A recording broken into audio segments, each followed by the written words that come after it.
Hello everyone, welcome to my fourth vlog. तर आज सकाळी मी उठून आंघोळ वगैरे करून स्वामीचरित्र वाचलं. 4थ्या अध्यायापासून स्टार्ट केलं होतं आज. आणि हे ॲमेझॉनचं पार्सल आलं सकाळी. माझ्या भावाचा बड्डे आहे तर त्याच्यासाठी गिफ्ट ऑर्डर केलं होतं. तर हे मी तुम्हाला आत्ता नाही दाखवणार ओपन करून. जेव्हा तो ओपन करेल तेव्हा मी तुम्हाला ते दाखवेल. आणि हे बघा, सानवीची डायरी, छोटीशी छानशी अशी डायरी आहे. तिला पेंटिंग्स, स्केचिंग वगैरे करायला खूप आवडतं. आणि जिथे पण ती जाते ते सगळे कलर, तिचे किट, तिची बुक, डायरी हे सगळं घेऊन जाते. आणि अशी फ्री टाईममध्ये ती स्केचिंग करत असते. तिने पेंटिंग्स पण खूप छान असे बनवलेत ॲक्रेलिक कलर्सचे. तर ते मी जेव्हा तिच्या घरी जाईल ना तेव्हा तुम्हाला नक्की दाखवेल. हे बघा, इथे तिचे कलर्स आणि हे कटिंग्स वगैरे कसे करून ठेवलेत. याचं पण ती नक्की काहीतरी बनवणार असेल. आणि जेव्हा ती बनवेल तेव्हा मी तुम्हाला ते दाखवेल.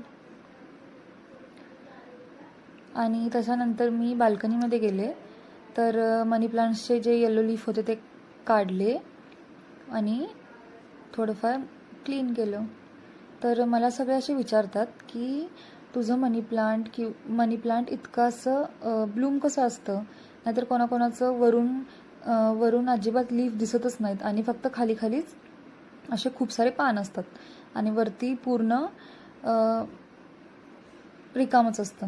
तर मी त्यांना हेच सांगेल की तुम्ही जे घरात तांदूळ धुता भातासाठी, किंवा डाळ धुतलेलं पाणी, तांदूळ धुतलेलं पाणी, भाजी धुतलेलं पाणी, तर ते तुम्ही सिंकमध्ये वगैरे टाकून देण्यापेक्षा तुम्ही ते झाडांना टाका. फक्त मनी प्लांटलाच नाही तर इतर कोणतेही. तर तेच मी फक्त वापरते, बाकी काहीच यूज नाही करत. तर तुम्ही पण घरी नक्की हे यूज करून बघा. तुमच्या प्लांट्समध्ये पण फरक दिसेल तुम्हाला. आणि नंतर तुम्हाला बाहेरचं फर्टिलायझर यूज करायची अजिबात गरज पडणार नाही, कारण त्यातच त्यांना ते पोषक जे रिक्वायर आहे ते मिळून जातं. आणि संध्याकाळी आम्ही, सानवी आणि मी, मंदिरात गेलो होतो. मी तुम्हाला सांगितलं होतं आमच्या बिल्डिंगच्या बॅकसाईडला महादेव मंदिर आहे. तर तिथे आम्ही गेलो आणि थोडंफार बसलो आणि दर्शन वगैरे घेऊन परत घरी आलो. आणि घरी आल्यानंतर मी सँडविच बनवलं होतं. तर याची रील मी टाकली आहे अकाउंटवर, तर तुम्ही नक्की बघा. आणि हे डिनरसाठी फिश फ्राय होतं, फिश करी होती, लिंबू, कांदा आणि चपाती, भाकरी, भात हे सगळं बनवलं होतं. जेवण करून आम्ही वॉक करायला गेलो. आणि ही सानवी मॅडम बघा, कॅटवॉक करत पुढे गेली आणि मी मागेच राहिलं.